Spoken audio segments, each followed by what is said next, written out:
Bonjour et bienvenue sur la chaîne Comprendre la comptabilité et la finance. Aujourd'hui, nous allons étudier l'augmentation de capital par apport en nature.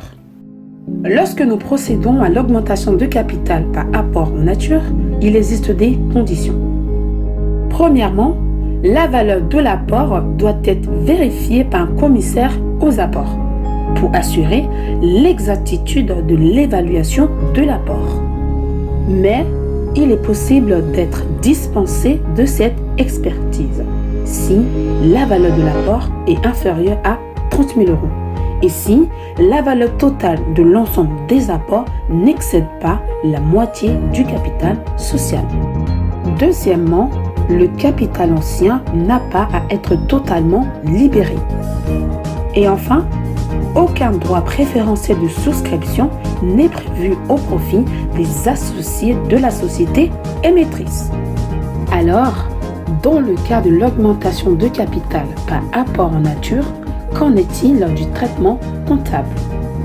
Dans le traitement comptable, deux cas de figure peuvent se présenter. Premièrement, soit le nombre de titres émis est donné.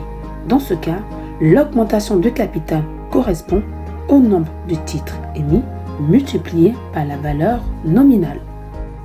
Dans le premier cas de figure, il peut exister une prime d'apport si la valeur de l'apport est supérieure au nombre de titres émis multiplié par la valeur nominale. Et deuxième cas de figure, soit le nombre de titres émis n'est pas donné. Dans ce cas, on peut le retrouver de la façon suivante.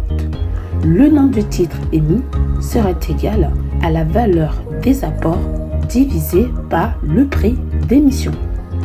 La comptabilisation passe par les étapes suivantes. Première étape, la constatation de l'augmentation de capital. Au débit, nous avons le compte 45 611 apport en nature. Quant au crédit, nous aurons deux comptes. Le compte 1013 capital souscrit appelé versé et le compte 1043 prime d'apport. Deuxième étape, la libération des apports appelés. Au débit, nous aurons le compte de la classe 2 qui correspond au compte d'actifs et au crédit, nous avons le compte 45 611 apport en nature. Dans la catégorie des augmentations de capital par apport nouveau, nous avons étudié les grands points, c'est-à-dire les augmentations de capital numéraires et les augmentations de capital en nature. Et c'est la fin de cette vidéo. N'oubliez pas de vous abonner, de liker et pourquoi pas de partager. Si vous avez des questions, n'hésitez pas à les mettre en commentaire.